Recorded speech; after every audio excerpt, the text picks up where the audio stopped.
Mohammed mentioned, the 1972 side here tonight, terrific to see so many of the fellas. We'll talk a little bit about that later. But one of the players in the early 70s was a half-back, and I'm sure he'll correct me if I'm wrong, but I think he did national service, and that certainly interrupted his career in that period. But he's here tonight catching up with some of his teammates from those early days. I'd like you to welcome a player who's a terrific halfback for South over a number of years, Doug Stapleton.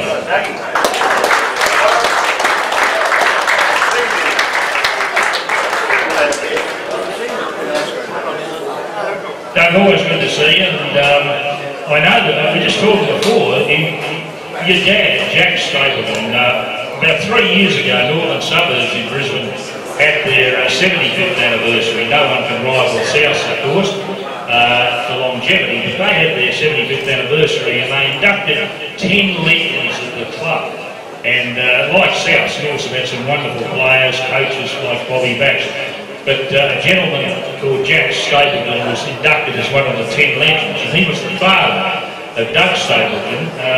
The fact that your dad had such a profile at Norse, to me it's interesting that you played your football with South. How did that come about, huh? Very puzzling actually, Bernie. My wife does genealogy and she still can't work out how somebody who was a resident of West End in those days, it was district football, where you lived is where you played. And he lived just down the road. The rest of my family just down the road. And ended up over at Norse, played juniors with Norse, so we still can't work out how the hell it happened. That's where he ended up. Well, I suspect probably he had some friends over there, maybe school or something like that. And that's where he ended up over there.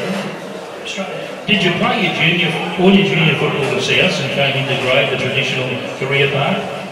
Yes, I did. I played from the age of 13, district football here with South juniors.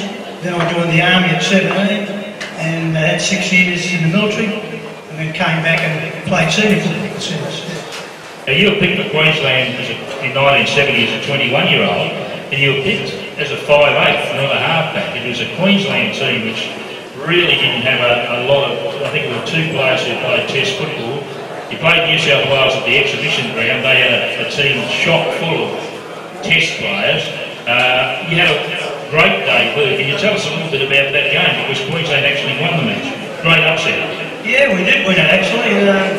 Well, I was picked as a reserve initially, and a bloke by the name of Graham Cutler, who came from Toowoomba, was a 5'8", and he pulled out the last training session, you know, like about 2 hours before the game. And so they said, well, you're playing 5'8". Oh, geez, okay, fair enough. So I'll play wherever I can, you know, the Queensland side. And yeah, we played very well that night. And, I think it sort of gives you a lot of confidence to be able to play against such a great side, almost an Australian side actually. And I think that winning that game really helped my football. Launch a career up here for me, yeah. That year, 1970, was another South legend who unfortunately is no longer with us, Graham Appin, who came from the Northern Rivers, and I remember Graham and Gary Dobrick, who's here tonight, who played for South and then went to Wynnum Man. They were both wonderful footballers, but being a halfback, when you came back to club football, you formed a terrific association with Graham Appin, an exciting player at 5'8". I think he won the Rocklands medal in 1970 or 71. You must have, I know that in later life you became a very close friend, and Graham, as most of us know, became chairman of the club and unfortunately died a couple of years ago. But that association you had with Graham Appin must have given you a lot of satisfaction as a player. Oh, it was fantastic. I mean, he was such a skillful ball player, and really the partnership we formed was basically give him the ball and then tag behind him. And the forwards wanted to do the same thing. He was a wonderful ball player, and we were recognised as a tandem, if you like, over the years. So it was a great loss when GA died to everyone, and personally very sad. But yes, it was a wonderful time to play football.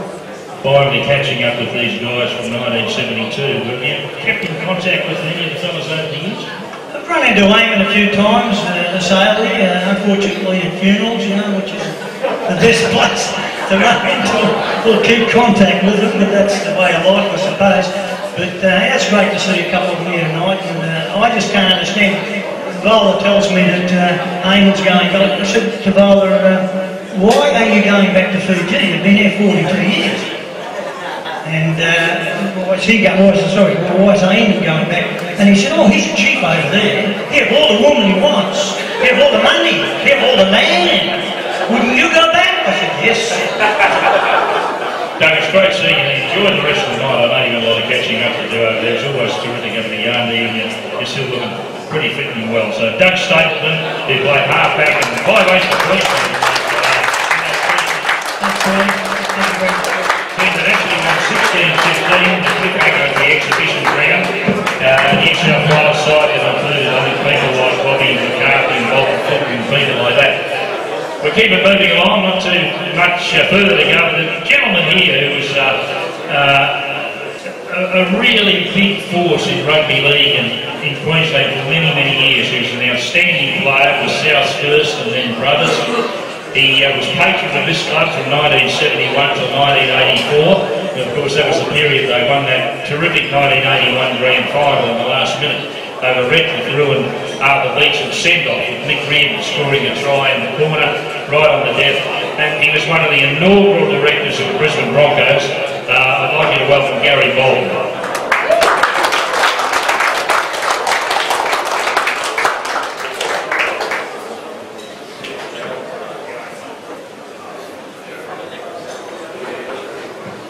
Gary, great to see you tonight. As a player, you started your Brisbane grade career with South. What were the circumstances in joining the club? I had one teacher school near that Desert, and Greg Beavers, Jack was my coach, and he suggested I come to South. And we did. In our first year, Henry Holloway was our captain of our reserve grade team. We won the premiership. Some of us moved up to A grade the next year. Frank Drake was captain, and we played with Mick Beavers, Ivan Jones halfback. It was a pretty good side. You transferred to Brothers then, and you had a couple of very successful years with Brothers. Well, what was the incentive? A few extra dollars? No, well,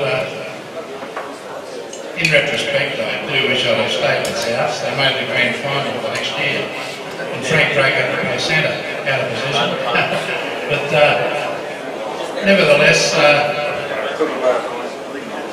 I also scored more tries than Frank that year as a winger, 19 Frank. Anyway, apart from that, I've got my greatest memories of South were really those years, the boys are here tonight, from 71. Before that, Rex Cook was the captain coach. That was a very good experience. Tony Scott captain. Then John Grant was captain. Then Greg Beavers. And Bruce Astor. They were mighty years, and they were wonderful years for South. And I'm so glad to see it all back in Davy's Park. Briefly, you had a great impact in this wonderful area of West End. You took over the Melbourne Hotel that was refurbished extensively, really put hospitality on the map in the West End area. You were still involved with South, and in fact I think you said that in 1981 when they won the final, you had 8 of the South players of that grand final side actually staying with you at the Melbourne Hotel. Yeah, that's right. Chris Phelan, guys like Melbourne England, he had 6 months in our drive-in before he joined the police force. Yeah, we had about 8 players. The first year we won those premierships. Gary, just very, very briefly, as one of the inaugural directors of the Broncos, we went through a lot of difficult years to get the club established. Are you still involved, or still close to the club? Do you get to games? Do you enjoy watching the matches? Oh, of course, I went last night. It was a great match. The Cowboys won, of course. And yeah, I'm a life member. I go along to most matches. Now that we'll be playing at Davy's Park, I hope to see a few South matches as well. Gary, it's great seeing you again. You've contributed immensely to rugby league over a long period. 50 years, not 40, as the boys from 72 are celebrating. And wonderful to see you tonight and enjoy the rest of the evening. Thanks, Barney. Gary,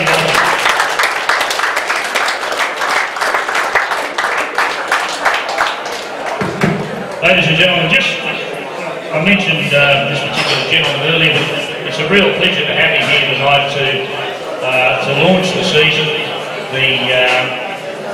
The chairman of the NRL Independent Commission, and he was a great South player, a loyal South player who in the mid-70s when the club was having a very, very difficult period. They lost their first grade coach and he was still playing, and he stepped in and he coached the team. Probably didn't particularly need it at that stage of his career, but it's great to have him here tonight. I know he's been a great supporter of the club over many, many years. I'd like you to welcome to launch the season, John Grant.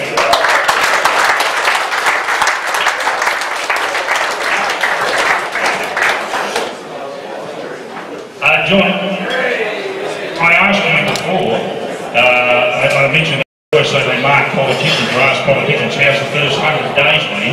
You mentioned it's been over 100 days.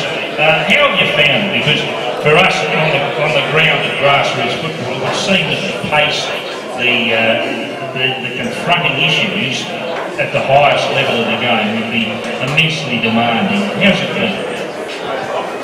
Well, it's actually been quite enlightening, Bernie. We've had as you just indicated, we've probably spent 8.5 months now. Our part of the process started 8.5 months ago, which is about 200 whatever days ago. And it's given us an opportunity to sort of behind the scenes understand what actually goes on in the game. And it's been educational, but it's also been good for the team of commissioners to actually get to know each other. And I could just to the people who are still playing the game, to the people who still administer the game. There's a good group of people who are actually constitute the commission, and they will work with great intelligence, but also great insight for the benefit of the game. They don't have any other interest other than the game, and it's sort of a shift on agendas really. So it's been a really enlightening period. It's been a really exciting period. I haven't really been exposed to the game for a lot of years, which is one of the reasons why I guess I got the chance to have the opportunity to be on the commission as well. But really exciting start to the season, wonderful start to the season at the NRL level, wonderful season on Friday for the Intrust Super Cup, and the games kick off this weekend, and we've got it all ahead of us. Sure.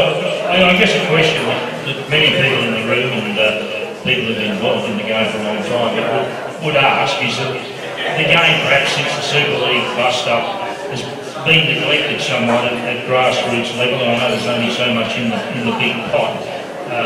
Country and football in regional areas.